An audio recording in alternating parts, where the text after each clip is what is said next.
बिस्मिल्लाहिर्रहमानिर्रहीम। आज नमाज ज़ोहर के मौके पर कुत्तापेट फ्रूट मार्केट की मस्जिद का हमने दौरा किया। इस दौरे में तहरीक मुस्लिम शब्बान के मेरे साथी और रफ़ीक़ार मौजूद थे और सबसे हैरत की बात यह है कि मस्जिद को जाने के लिए पुलिस वहाँ रुकावटें खड़ी कर रही है और कोई सवारी को मस्जिद तक जाने की इजाज़त नहीं दी जा रही है और जो लोग आ रहे हैं उनके नाम रजिस्टर में लिखकर मस्जिद को छोड़ा जा रहा है। इसके माना ये है कि पुलिस गैर महसूस तरीक़े से उस मस्जिद को पहले वीरान करना चाह रही है और उसके बाद शायद मस्जिद को शहीद करने का मंसूबा हुकूमत रखती है। वहाँ दवाखाना बहरहाल समझिए कि तामीर किए जाने की बात चीफ़ मिनिस्टर ने असम्बली में कही है। मुझे इस बात पर बड़ी हैरत और समझिए कि ताज्जुब भी है कि हमारे 2 MLA वहाँ कुत्तापेट मार्केट का दौरा किए और व्यापारियों से बात किए और कोई मस्जिद का दौरा न किए और ना मस्जिद के ताल्लुक़ से वहाँ कोई बयान जारी किया गया, ना असम्बली में फ्रूट मार्केट की मुंतकिली की जो बात की गई वहाँ पर भी कोई बात मस्जिद के ताल्लुक़ से नहीं की गई, जबकि ये मस्जिद 17 साल से वहाँ क़ायम है और 5 वक्त की नमाज पाबंदी से उस मस्जिद में होती है। 200 ता 300 मुसल्ली वहाँ नमाज के लिए आते हैं। जुमा की नमाज करीब 2000 मुसल्ली वहाँ जुमा की नमाज अदा करते हैं।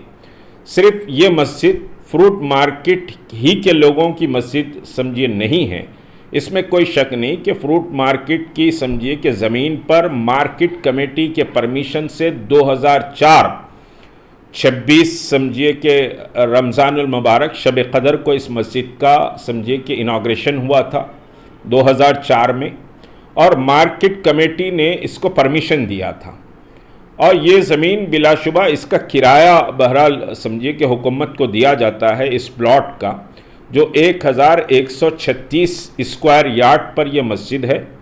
अगर मस्जिद को समझिए मेन रोड से अगर आप ज़मीन प्रोवाइड कर देते हैं तो क़रीब मैं समझता हूँ कि 250-300 गज़ ज़मीन समझिए कि इजाफ़ा जाएगी जो मस्जिद के लिए रास्ते का काम करेगी।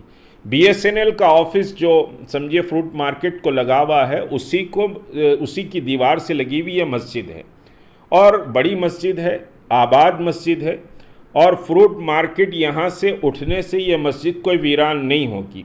अतराफ़ व अकनाफ़ में जो मुसलमान व्यापारी हैं और जो मुख्तलिफ़ मुसलमान वहाँ दुकानों पे काम करते हैं और फिर दिलसुख नगर समझिए कि एजुकेशन हब है तो वहाँ बहुत से मुस्लिम लड़के भी वहाँ तालीम हासिल करने के लिए आते हैं। ये सब उस मस्जिद के मुसल्ली हैं और वहाँ पर कोई मस्जिद इस वक्त समझिए कि नहीं है, या तो फिर LB नगर को जाना पड़ता है या फिर समझिए कि दिलसुख नगर के बस स्टैंड के बाजू तो मस्जिद भी वहाँ पर नहीं है और उस मार्केट के जितने मुसलमान हैं ये वहाँ इस मस्जिद के मुसल्ली हैं। मगर हुकूमत का इंटेंशन ये साफ क्लियर समझ में आता है कि फिर एक और मस्जिद को शहीद कर दिया जाए और मस्जिद को जाने के लिए बड़ी पाबंदियां लगाई गई। ख़ुद मैंने वहाँ पर एहतजाज किया और एहतजाज करके गाड़ी को अंदर लेना पड़ा। बहुत रुकावटें और बहुत तू मैं के बाद हम मस्जिद पहुँच सके। मस्जिद को जो भी जा रहे हैं वहाँ पर उनके नाम दर्ज किए जा रहे हैं तो एक खौफ का माहौल, डर का माहौल पैदा किया जा रहा है। अगर ये ज़मीन समझिए कि मस्जिद जिस पर क़ायम है गुज़िश्ता 17 साल से, ये ज़मीन अगर हुकूमत की है तो हम समझिए कि इस ज़मीन को सब्सिडी रेट पर हुकूमत मुसलमानों को बेच दे।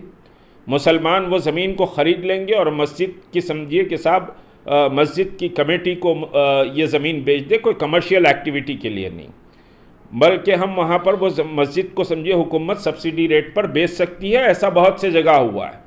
तो ये मस्जिद को शहीद समझिए कि अगर हुकूमत करेगी तो बहुत मसाइल पैदा होंगे और तेलंगाना हुकूमत पर समझिए कि पहले ही मसाजिद की शहादत के दाग लगे हुए हैं ऐसा समझा जाएगा कि तेलंगाना हुकूमत इंटेंशनली मसाजिद को शहीद करने का काम कर रही है।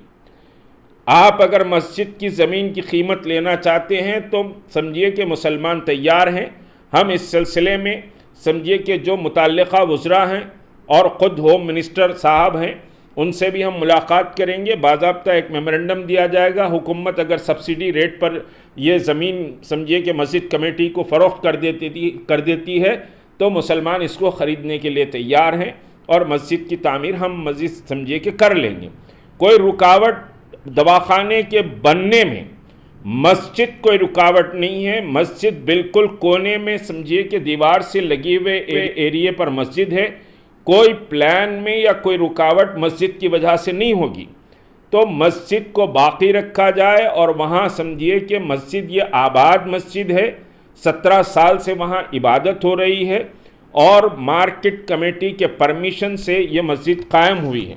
दूसरी जो बात है कि 2001 में ही रजिस्ट्रेशन समझिए आप government of Telangana registration and installment department जो सोसाइटी रजिस्ट्रेशन है उसका समझिए बाज़ाब्ता रजिस्ट्रेशन भी किया गया है और समझिए कि उसकी कमेटी 2001 में ही Jama Masjid fruit market society के तहत रजिस्टर की गई है कमेटी।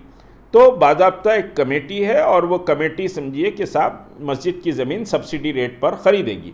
हुकूमत अपना दिल ज़रा बड़ा करे इस सिलसिले में।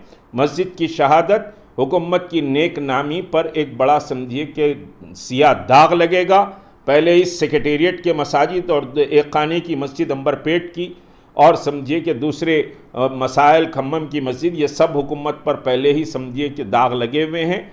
अगर तेलंगाना हुकूमत अपने दिल को समझिए ज़रा बड़ा करती है तो यकीनी तौर पर हम उसका खैर मकदम करेंगे। और फिर दूसरी समझिए कि बात है, मैं दूसरे मौके पर कहूँगा कि भाई वक्फ की ज़मीन पर फ्रूट मार्केट क्यों कायम की जा रही है? वक्फ के ज़मीनात क्या लोगों को खाने और हुकूमत के इदारों को कायम करने के लिए हैं? हुकूमत के पास ज़मीनात हैं, हुकूमत समझिए कि साहब इस फ्रूट मार्केट के लिए ज़मीन मुहैया करना चाहिए। इस पर इंशाअल्लाह बहरहाल बात करूँगा, लेकिन मस्जिद का तहफ़्फ़ुज़ तमाम मुसलमानों की ज़िम्मेदारी है। आज बहरहाल समझिए कि हम गए हैं मस्जिद के तहफ़्फ़ुज़ के सिलसिले में और वहाँ पुलिस की रुकावटें देखकर बड़ा अफसोस हुआ कि पुलिस मुसल्लियों के नाम लिखकर छोड़ रही है, कोई गाड़ी मस्जिद तक जाने नहीं दी जा रही है। इंटेंशन ये है कि इस मस्जिद को शहीद कर दिया जाए। मस्जिद ख़तरे में है, मस्जिद का तहफ़्फ़ुज़ हुकूमत की ज़िम्मेदारी है। अस्सलामु अलैकुम।